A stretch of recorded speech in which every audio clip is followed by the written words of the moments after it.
បាទគោរពអញ្ញាតជំរាបសួរបងប្អូនបាទពេលនេះខ្ញុំបាទឈរនៅនឹងផ្សារកបីរៀលតែម្ដងបាទគឺបងប្អូនមកច្រើនមែនទែនមិនថាល្ងាចមិនថាព្រឹកជាពិសេសគឺល្ងាចតែម្ដងហើយអ្វីដែលពិសេសបងប្អូនគឺខ្ញុំបាទមានដីលំនៅឋានមួយទីតាំងដែលធ្វើការរំលោះជាមួយនឹងក្រុមហ៊ុនដោយពុំមានការប្រាក់មួយខែត្រឹមតែ100ដីប្លង់រឹងផ្លូវបេតុងមានបណ្ដាញអគ្គិសនីរួចជាស្រេចអញ្ចឹងបងប្អូនតោះកុំឲ្យខាតពេលយូរអញ្ជើញទៅមើលទីតាំងដីជាមួយខ្ញុំបាទទាំងអស់គ្នាដីលំនៅឋានរបស់យើងខ្ញុំបងប្អូនគឺឲ្យខាងក្រុមការងារយើងបានបំបែកឡូរួចហើយបងប្អូនមានន័យថាយើងបានដាក់បកគោឡូចំណាំឡូនីមួយរួចជាស្រេចទៅហើយបងប្អូនហើយនឹងដីរបស់យើងបងប្អូនបំបែកឡូរួចហើយដែលយើងប្លង់រឹងចាក់ដីជូនពុកម៉ែបងប្អូនមកស្អាតហើយបងប្អូនហើយអ្វីដែលពិសេសបងប្អូន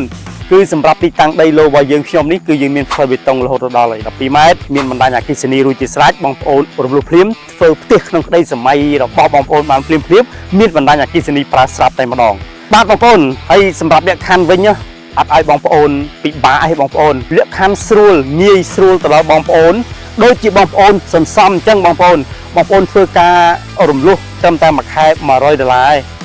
ប្លង់រឹងបាទអញ្ចឹងរយៈពេល36ខែបងប្អូនបានដីមកល្វែងពេលបងប្អូនរំលោះបងប្អូនអាចធ្វើផ្ទះបានទៀតអញ្ចឹងពិសេសមែនទែនបងប្អូនសម្រាប់ទំហំដីគឺមាន5គុណឲ្យ20ប្លង់រឹងរំលោះមិនមានការប្រាក់ហើយក៏មិនមានប្រាក់កក់ដែរបងប្អូនមានការចំណាប់អារម្មណ៍នៅទីតាំងនេះអាចអញ្ជើញមកបងប្អូនមកមុនបានទីតាំងនៃបងប្អូនពេញចិត្តតែម្ដងឃើញដីចាំបងឃើញប្លង់ចាំបងផ្ដាច់បងប្អូនបាទ